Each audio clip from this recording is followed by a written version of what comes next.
vous êtes un entrepreneur de la diaspora et qui veut investir en Afrique, je suis certaine que vous avez déjà été confronté à ce problème de travailler avec la famille ou pas. Des fois même, vous avez déjà eu à investir avec un membre de votre famille et peut-être ça s'est mal passé ou bien ça s'est bien passé. Aujourd'hui, on va voir comment faire pour investir avec un membre de la famille parce que c'est incontournable lorsqu'on est entrepreneur africain. Qu'est-ce qu'il faut faire? Qu'est-ce qu'il ne faut pas faire? Qu'est-ce qu'il faut éviter? Comment s'y prendre pour que notre investissement ne tombe pas à l'eau?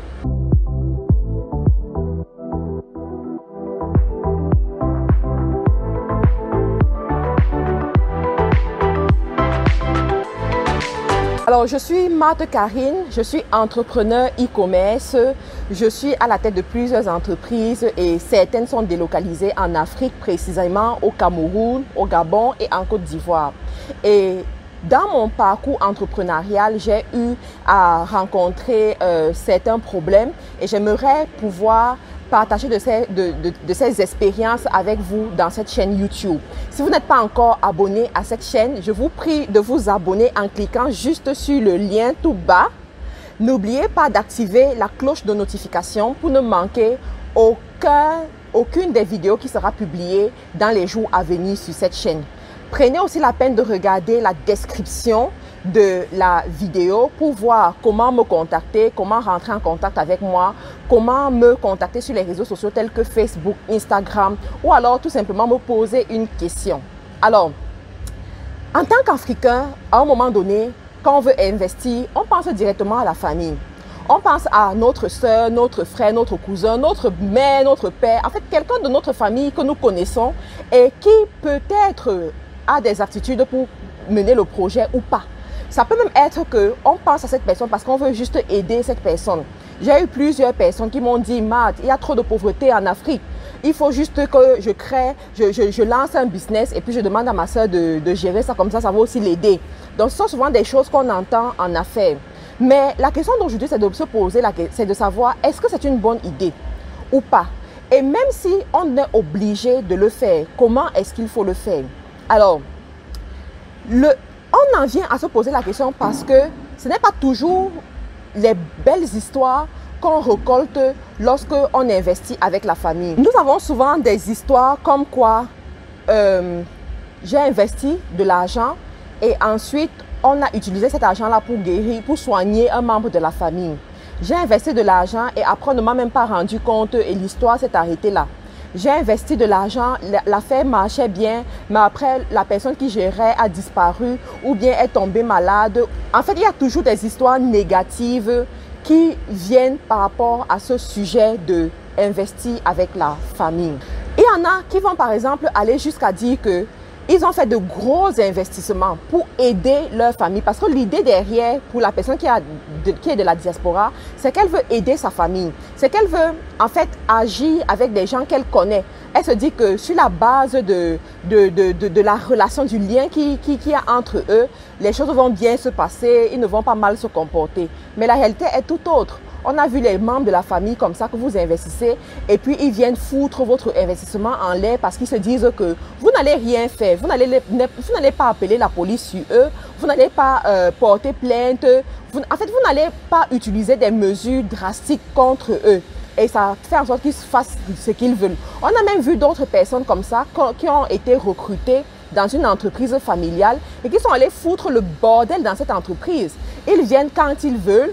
Ils ne respectent pas les heures, ils partent quand ils veulent, ils consomment ce qu'ils veulent, ils utilisent l'argent du business pour leurs fins personnelles, pour leurs envies personnelles. Et à la fin de la journée, on se retrouve en perte. Vous voyez, ce sont les problèmes que nous avons souvent. Alors, quel est mon conseil par rapport à cela? Est-ce que moi-même j'investis avec la famille? Il faut savoir qu'au début, je le faisais. Quand j'étais en Angleterre, mes premières expériences, c'est quoi? C'est que je prends les membres de ma famille, je leur donne de l'argent d'investir. Je vous assure que jusqu'à aujourd'hui, je ne sais pas ce que l'argent est devenu. Je ne sais pas ce qui s'est passé. Je ne sais pas ce qu'ils ont fait avec cet argent. Mais est-ce que je peux leur demander? On n'en parle même plus, mais on continue sur autre chose. Est-ce que j'ai perdu en tant qu'entrepreneur? Bien sûr que j'ai beaucoup perdu. Parce qu'avec cette somme d'argent-là, j'aurais pu aller faire autre chose ailleurs et je suis sûre que j'aurais eu des retombées par rapport à ça. Vous comprenez? Donc, quand vous regardez cela, à un moment donné, vous devez vous poser des bonnes questions et prendre des bonnes décisions. Mes derniers investissements que j'ai faits en Afrique et qui m'ont aidé à prospérer, je ne les ai pas faits avec les membres de ma famille. Ils n'étaient même pas au courant que je faisais quelque chose. Ils n'étaient même pas avertis que j'étais engagée dans des grands projets en Afrique. Alors, quand je devais investir, je suis allée recruter des inconnus, des personnes que je n'avais jamais rencontrées même, des parfaits inconnus. Et c'est avec ces inconnus qu'on a fixé des règles. Et j'ai commencé mes investissements. Lorsque mes investissements ont commencé à prospérer, c'est à ce moment que j'ai même dit à certains membres de ma famille. Alors, quand vous voulez investir avec la famille, voici les règles à suivre. Première des choses, mettez-les à l'écart au début. Pourquoi? Parce que ils viendront vous décourager. Il y en a qui vont vous décourager sur la base de leurs expériences personnelles. Ils vont vous dire que voilà, ce business ne marche pas ici. Qui va acheter? J'ai eu une dame comme ça pour une proposition d'affaires que je ne vais pas peut-être donner le nom ici. Lorsque je finis de l'enseigner sur ce qu'elle doit faire, elle va parler à sa petite soeur qui est au Cameroun, elle étant en Italie. Sa petite soeur lui dit non, ça ne va pas marcher parce que le domaine est saturé au Cameroun. Et du coup, elle tombe dans le découragement. Elle revient me dire que Matt, il y a ma petite soeur. Je lui ai dit que oui, c'est vrai que c'est saturé au Cameroun, mais ça ne veut pas dire que ça ne marche pas. Un domaine qui est saturé, ça veut dire qu'il y a beaucoup de demandes dans ce domaine-là. Maintenant, il faut que tu puisses te démarquer. Et c'est là où moi, en tant que ta coach, je vais t'enseigner comment te démarquer. Mais sinon, c'est un bon domaine. Jusqu'à aujourd'hui, la dame n'a jamais investi. Cependant, après elle, il y a d'autres personnes qui sont venues m'exposer le même business. On a travaillé dessus. Cette femme sont dans les millions aujourd'hui. Vous comprenez? Ça veut dire que, quelque part, le membre de sa famille l'a mal conseillé. Et c'est la raison pour laquelle elle est en statu quo aujourd'hui. Elle n'a pas changé. Elle n'a pas eu 500 francs de plus. D'accord? Dans sa vie. Par rapport à ce business-là. Donc, vous aurez des cas comme ça. Ils vont vous décourager. Ils vont vous donner des mauvais conseils parce qu'ils ne sont pas nécessairement des professionnels. Ils vont mal vous guider. D'accord? Donc, il faut éviter cela. Pour résoudre ces problèmes-là, vous devez investir sans qu'il ne soit au courant. Je suis peut-être rude, mais voilà, c'est la réalité. Et lorsque les affaires marchent, vous choisissez des personnes, vous devez choisir des personnes sur certains volets. Je vous ai dit, je vais vous faire une vidéo où je vais vous parler de comment constituer son équipe. Vous devez choisir des personnes honnêtes. L'honnêteté est de rigueur. Des personnes travailleuses. Des personnes qui respectent les règles établies. Si elles ne respectent pas les règles, elles subissent des sanctions. Ça doit être clair pour tout le monde. Et vous ne revenez pas sur vos décisions avec elles. Ça veut dire que le respect doit être de rigueur dans votre équipe. Alors, quand cette équipe montre ses preuves, quand cette équipe vous fait comprendre qu'elle est une bonne équipe et que vous pouvez évoluer avec elle, vous avez des résultats, le chiffre d'affaires est en train de grimper, ça c'est une bonne chose. C'est à ce moment que vous pouvez réfléchir comment vous allez aider un membre de votre famille qui est actif et qui ne va pas vous décevoir n'importe comment en l'intégrant dans l'équipe. Ça, c'est une partie très sensible. Ça veut dire quoi? Ça veut dire que vous devez mener votre petite enquête sur cette personne-là pour savoir comment elle se comporte dans d'autres entreprises où elle est passée. À quelle heure elle se réveille? Est-ce que c'est une personne qui sait saisir les opportunités? Est-ce que c'est une personne qui vous respecte et qui vous honore? Parce que vous allez voir un membre de la famille comme ça qui ne vous respecte pas, qui ne se gêne même pas à vous parler n'importe comment, mais qui veut que vous l'aidiez à travers votre entreprise. Ça ne marche pas comme ça. Ça ne marche pas comme ça parce que si elle est incapable de vous respecter quand elle n'est pas encore dans l'entreprise, lorsqu'elle sera dans l'entreprise, ce sera juste du gâchis total. La personne fera ce qu'elle veut. Et ça va vous faire perdre les investissements de départ que vous avez réussi à mettre sur pied. Donc, regardez tous ces critères. Regardez si c'est une personne honnête. Une personne qui dit les choses telles qu'elles sont. Et non qui cherche peut-être toujours à gagner son profit. Regardez tous ces éléments. Ensuite, quand vous recrutez la personne, vous devez recruter cette personne et la mettre sous une autorité qui n'est pas la vôtre.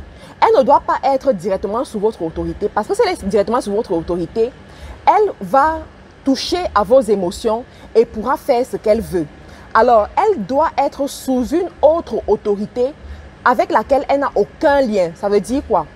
Dans votre équipe, il doit avoir peut-être un directeur, d'accord? Et c'est le directeur qui s'occupe des équipes, qui s'occupe des employés.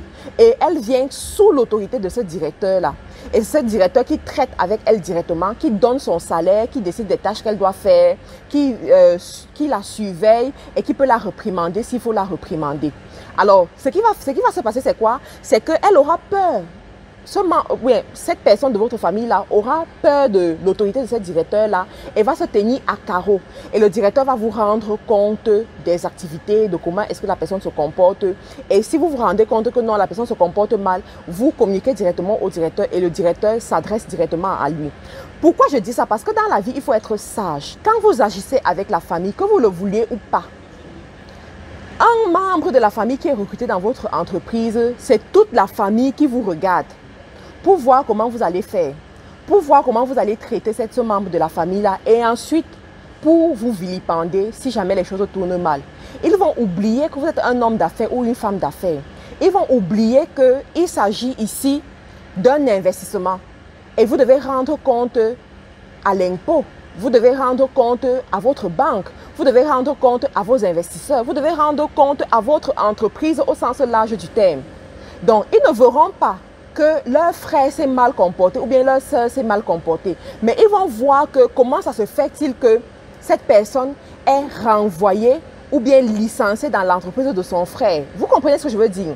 Donc, pour éviter ces choses-là, vous devez vous mettre à l'écart. C'est votre entreprise, c'est vrai, mais mettez-vous à l'écart en ce qui concerne votre frère de famille, votre soeur de famille.